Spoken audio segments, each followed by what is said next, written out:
Persekutuan keluarga yang dikasihi dan diberkati Tuhan Yesus. Saat ini kita akan membaca firman Tuhan yang ditetapkan Lembaga Pembinaan Jemaat Gereja Protestan Maluku dari kitab Kejadian pasal 2 ayat 8 sampai 15. Mendahulunya mari kita berdoa. Ya Tuhan, firman yang hidup, kami hendak membaca Alkitab yang kami yakini di dalamnya berisikan firman-Mu. Kami mohon Tuhan menguasai kami dengan Roh Kudus-Mu, agar ketika kami membaca firman-Mu kami memahaminya dan juga berani melakukannya dalam seluruh hidup kami. Dalam nama Tuhan Yesus firman yang hidup kami berdoa. Amin. Demikian bunyi firman Tuhan. Manusia dan Taman Eden.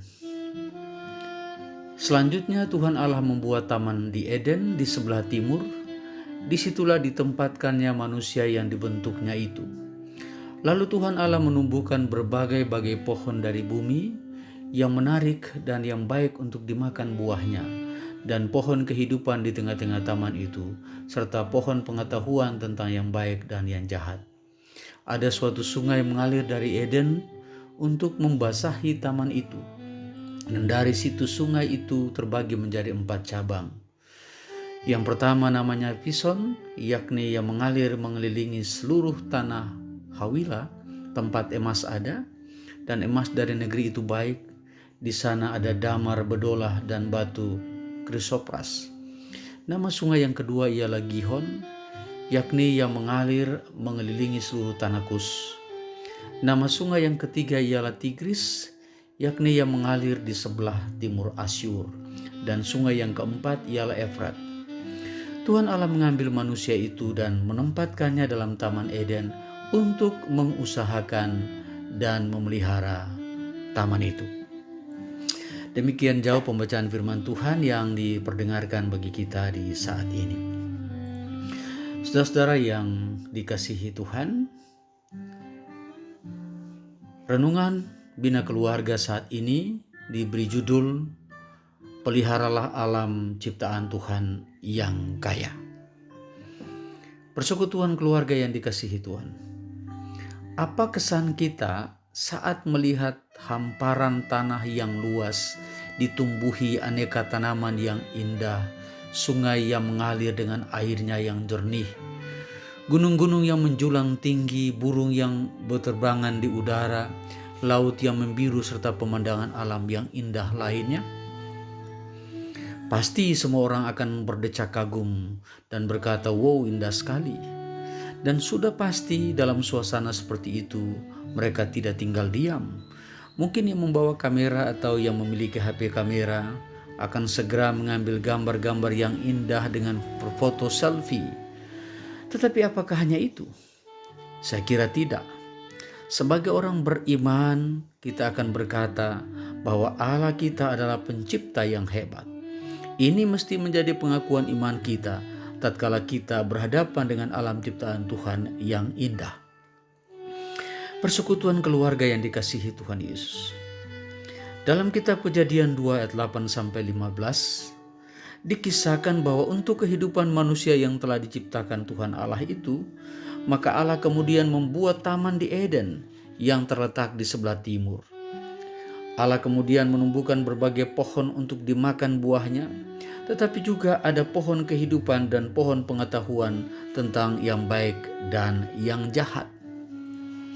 Allah juga mengalirkan suatu sungai di Eden yang terbagi menjadi 4 aliran sungai untuk mengairi daerah itu yang kita kenal dengan sungai Pison, Gihon, Tigris, dan Efrat.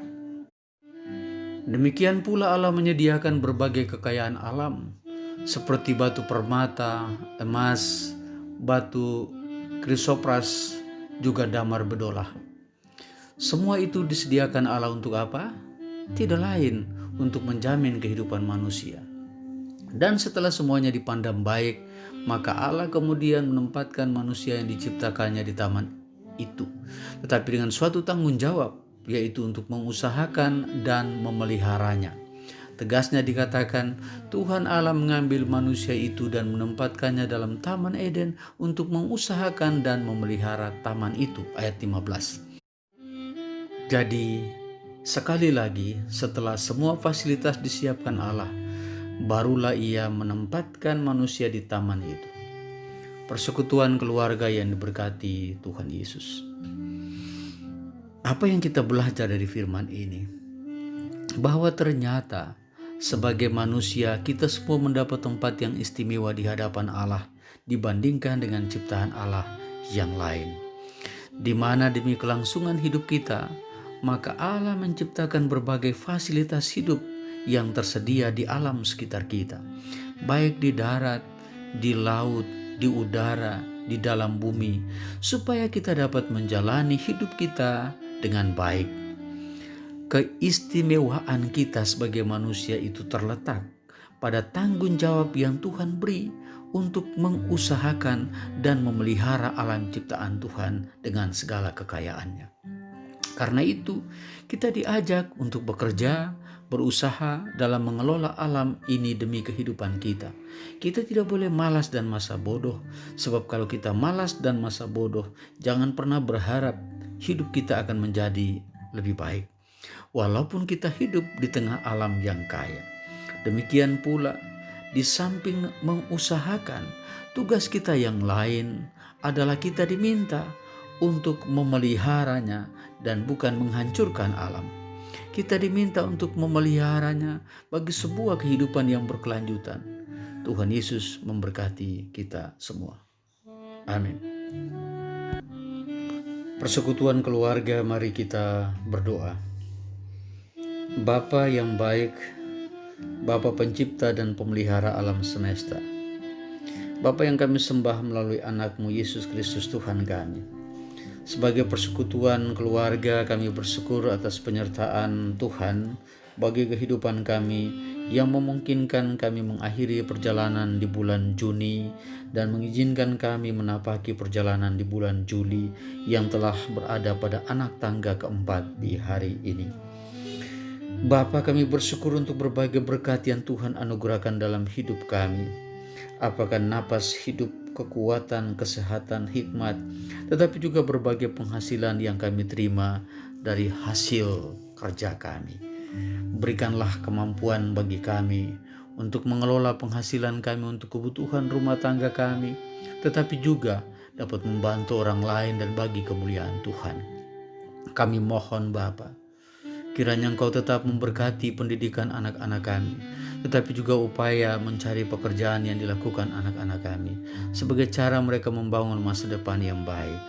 Ajarlah kami untuk selalu memiliki hati yang menghargai alam ciptaan Tuhan dan mengelolanya dengan bijaksana bagi kehidupan bersama yang lebih baik dan berkelanjutan. Kami hendak beristirahat, maka jagalah kami dan semua orang yang kami kasihi yang tidak bersama kami dalam dekapan kasih-Mu, dan bangunkan kami di besok pagi supaya kami dapat memuliakan-Mu dalam ibadah minggu yang kudus, khususnya untuk pelaksanaan perjamuan asa kudus.